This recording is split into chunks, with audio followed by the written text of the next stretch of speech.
Abdelrahman a parlé des romans et il se dit que ce qu'il y a dans les romans, pratiquement, et la réalité se confondent. Il a raison.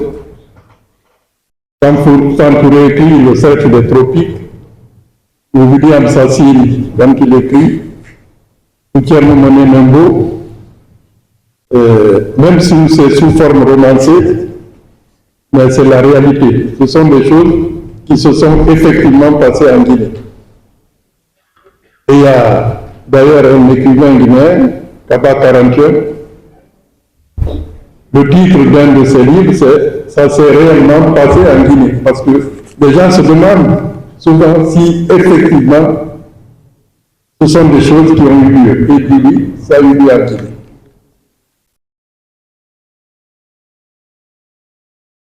On parle souvent de la France en essayant de donner une explication au comportement de Sékou Touré. Je trouve que ce n'est pas juste. Ce n'est pas la France qui dit à Sékou Touré de tuer ses compatriotes. Ce n'est pas la France qui dit à Sékou Touré il faut faire la diète noire et tuer les citoyens. Ce n'est pas la France qui a construit le Camboiro. Ce n'est pas la France qui donne des instructions à Sékou Touré pour qu'il détruise son élite.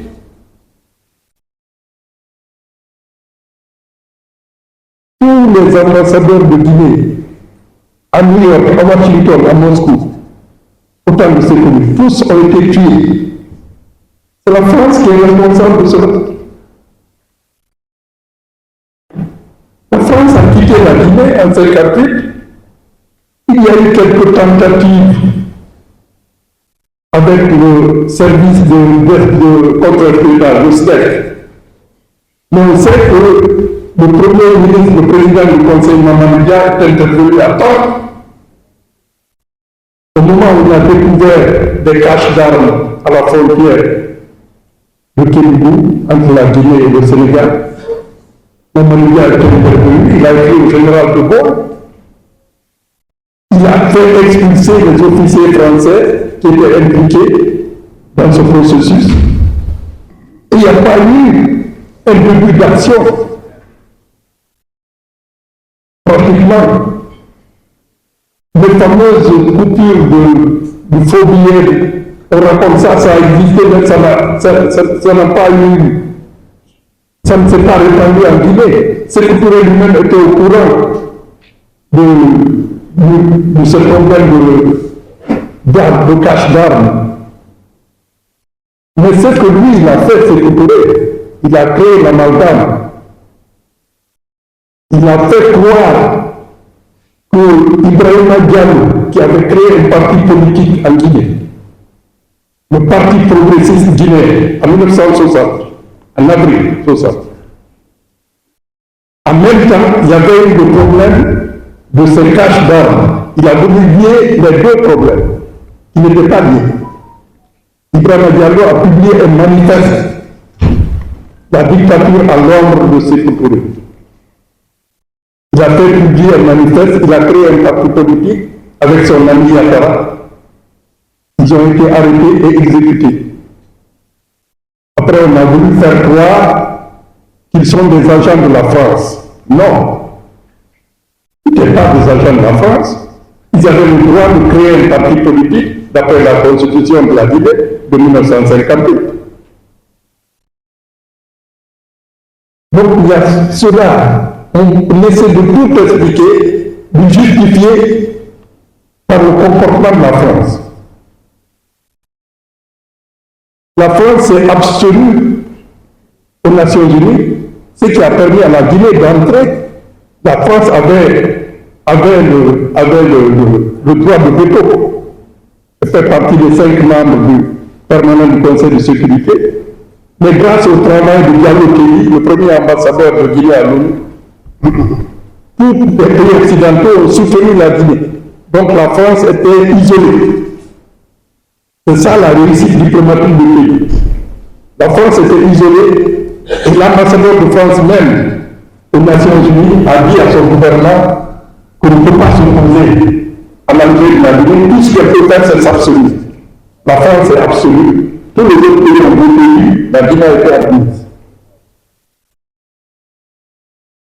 Et quand il y a eu des négociations en 1963, pour la reprise des relations économiques, techniques avec la France, à Paris, délégation dirigée par Saïfoula Diallo, qui était à l'époque le secrétaire politique du PDG, président de l'Assemblée nationale. Il a même été reçu par le général de Gaulle après la réunion. Quand ils sont rentrés en Guinée, Sékou Touré a refusé d'approuver l'accord qui a été signé avec la France. Donc ce n'est pas la France qui était en Guinée, c'est Sékou Touré, c'est le comportement de Sékou Touré lui-même. C'est lui qui a rejeté l'accord signé par la délégation guinéenne. Pourquoi? Parce qu'on lui a dit non, si tu signes cet accord, l'avantage reviendra à Saïfoula Diallo. Il a même été reçu par le général de Gaulle, sans les autres membres de la délégation. Est-ce que le Gaulle allait recevoir tous les membres de la délégation guinéenne? Il a reçu le chef de la délégation guinéenne. Donc, l'histoire de la responsabilité de la France, au début, a dégagé tous ses fonctionnaires. Et la Guinée a fait lancer un appel aux intellectuels africains, aux négro-africains. Ils sont venus du monde entier, comme l'a rappelé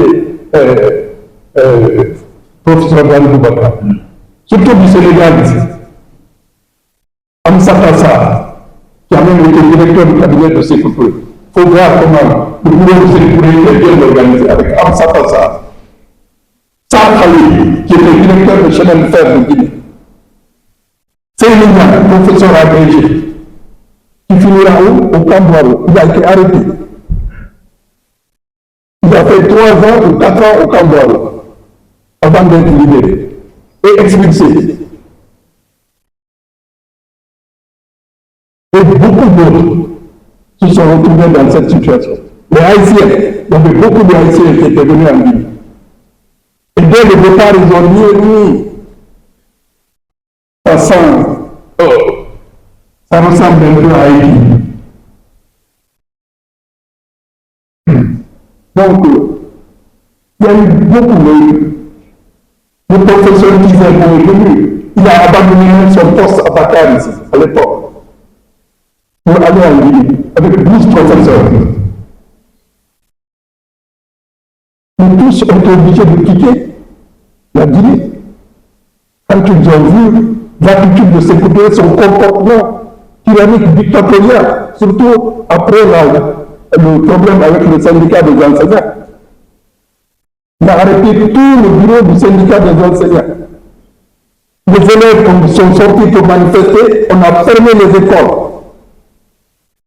On a renvoyé les enfants dans leur famille. C'est en ce moment que l'exemple a commencé. Les étudiants ont commencé à sortir, à aller à Dakar, en Côte d'Ivoire, un peu partout, en Gambie. Et les professeurs ont quitté. Les professeurs qui étaient venus au secours de la Guinée, il y a un seul qui est resté, lui Glandel. Qui lui voulait satisfaire ses propos. Les autres lui disaient la vérité. Ils n'ont pas voulu s'associer à ce qu'il faisait. Donc, moi je pense que dire que c'est la France qui est responsable de ce qui est arrivé à la Guinée, non. Non.